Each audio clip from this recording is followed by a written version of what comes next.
Hello Pabna, নাই কোনো ভাবনা, ঘুরতে ঘুরতে চলে আসি পাবনার রানা ইকো পার্কে। আজকে আমি আপনাদেরকে পার্কটি ঘুরে দেখাবো, সাথে আছে আমি পাবনার সওয়াল ইয়ামিন দাব্রো। এই পার্কটা পাবনার বলরামপুরে অবস্থিত। পাবনা বাস টার্মিনাল থেকে রিক্সায় যাইতে 60 টাকা ভাড়া লাগে। তো অনেক দিনের শখ আসলো আমি রানা ইকো পার্কে ঘুরতে যাবো, তো ঘুরতে চলে আসছি। দেখেন পিছনে দেখেন অনেক সুন্দর দৃশ্য, গ্রামীণ দৃশ্য, মানে নারীরা কলসি হাতে পানি ঢালছে। এটা কিন্তু সত্যি অসাধারণ দৃশ্য। এখানে দেখতে পাচ্ছেন যে দোয়েল পাখি কিন্তু ওড়ে না, এই দোয়েল পাখিটা প্লাস্টিকের। আর পিছনে দেখতে পাচ্ছেন যে ইগল উঠছে। হাঁটতে হাঁটতে অনেক দূর চলে আসছি। পার্কটা অনেক বড় একটা পার্ক, করতে সত্যি ভালো লাগতেছে, সেই ভালো লাগ।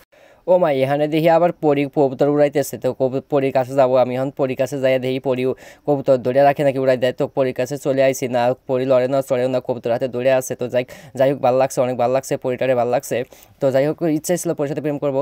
আমার পিছনে দেখতে পাচ্ছেন যে নাগরদোলা। তো আমি গেছিলাম নাগরদোলায় ঘুরতে, নাগরদোলায় উঠতে। তো ভাই এখানে সিঙ্গেল নাগরদোলায় টিকিট বিক্রি করে না, একটা টিকিট বিক্রি করে না। তো আমার তো কোনো ভাই সঙ্গী নাই, আমার পাশে কেউ নাই, আমি তো সিঙ্গেল গেছি, তাই নাগরদোলায় চড়তে পারি নাই। তো যাই হোক, ওই যে দুধের স্বাদ গোলে মিটাই, চড়তে না পারলেও দেখাই স্বাদ মেটাইছি নাগরদোলা। তো ঘুরতে ঘুরতে চলে আইসি রানা ইকো পার্কের সুইমিং পুলের পাশে। সত্যি অসাধারণ একটা সুইমিং পুল। এই পার্কটা সত্যি অসাধারণ একটা পার্ক। আপনি যদি অবসর সময় পান, আপনি যদি এখানে ঘুরতে আসেন, তাহলে আপনার খারাপ মনে ভালো হয়ে যাবে। আপনার সময় কাটানোর জন্য সবচাইতে সুন্দরতম জায়গা হবে পাবনার মধ্যে এই রানা ইকো পার্ক। পার্কটা সত্যি অনেক বড় এবং অসাধারণ। দেখেন আমার পিছনে কিন্তু অনেক মানুষ আসছে, সবাই জোড়ায় জোড়ায় আসছে। এখানে দেখতে পাচ্ছেন যে স্পিড বোট আছে নদী পুকুরে ঘোরার জন্য। তো দুইটা স্পিড বোট আছে। তো ভাই একা একা তো ভাই একা একার কোনো কিছুরই টিকিট নেই ভাই, বোটের জন্য একা টিকিট নেই, সব কিছু ডাবল ডাবল ডাবল ডাবল। তো আমার তো ভাই একা গেছি, তো দেখতেছি অনেক ভালো লাগতেছে। তো আমার পিছনে দেখতে পাচ্ছেন জিরাফ। তো হাঁটতে হাঁটতে অনেক ক্লান্ত হয়ে গেছে, তারপর অনেক অনেক ভালো লাগছে। পার্কটা অনেক বড় একটা পার্ক, অনেক সুন্দর একটা পার্ক।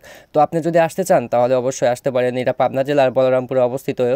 পাবনার বাস টার্মিনাল থেকে রিক্সায় 60 টাকা ভাড়া লাগে। তো আমার পিছনে দেখতে পাচ্ছেন যে অনেক সুন্দর একটা জায়গা। তো দেখেন ও মা, এখানে আবার হায়না মামা হাঁ করে তাকাই আছে, লড়ে না চড়ে না। আমার তো দেখে একটু ভয় লাগছে, তারপরে ভালো লাগছে। দেখেন হাঁ করে তাকাই আছে, শুধুমাত্র দেখতেইছে। তো ঘুরতে ঘুরতে চলে এলাম রানা ইকো পার্কে। ট্রেনের পাশে একটা ব্রিজে, অসাধারণ একটি ব্রিজ। তো ভালো লাগছে, সেই একটা পার্ক। মানে এইখানে আসলে পরে ভাই মন খারাপ, মনও ভালো হয়ে যায়। মানে অনেক সুন্দর একটা পার্ক, অসাধারণ অসাধারণ। এক কথায় বলে বোঝাতে পারবো না যে পাবনা জেলার মধ্যে এত সুন্দর একটা পার্ক। এখানে দেখেন মোটু পাটলু।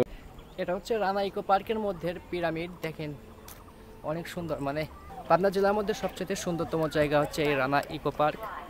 আপনি যদি অবসর সময় কাটাতে চান, আপনি যদি ঘুরতে চান, আপনার মন যদি খারাপ থাকে, তাহলে অবশ্যই চলে আসবেন এই রানা ইকো পার্কে। অনেক সুন্দর একটা পার্কে দেখেন। এখানে আবার দেখি যে গাছ লাগানো আছে, অনেক সুন্দর সুন্দর গাছ লাগানো আছে। তো ভাই ভালো লাগছে, সেই ভালো লাগছে। মনে করেন যে পার্কে আসার মতো, ঘোরার মতো একটা পার্ক। তো হবে ভাই যেই আসেন সেই ভাই কাপল হয়ে আসবেন ভাই, সিঙ্গেল কেউ আসবেন না, তাহলে কিন্তু মন খারাপ হয়ে যাবে। অন্যদের মনে করেন যে অন্যদের কাপল দেখা আপনাদেরও মন খারাপ হয়ে যাবে, সে কী করলাম। এই যে আমার পিছনে দেখেন ওরা কিন্তু প্রেম করতেছে, মানে অনেক সুন্দর একটা জায়গা, প্রেম করার মতো একটা জায়গা। সবাই কাপল হয়ে আসবেন, ঠিক আছে, জোড়ায় জোড়ায় আসবেন, সিঙ্গেল আসবে না। অসাধারণ অসাধারণ, সেই লাগছে। মানে রানা ইকো পার্ক পাবনা জেলার মধ্যে যে এত সুন্দর একটা জায়গা আছে, আমি আগে জানতাম না। যদি আগে জানতাম তাহলে আমি আরও আগেই আসতাম। মানে এটা পাবনার সবচাইতে সুন্দরতম জায়গা। ভিডিওটি ভালো লাগে থাকলে অবশ্যই একটা লাইক দিবেন।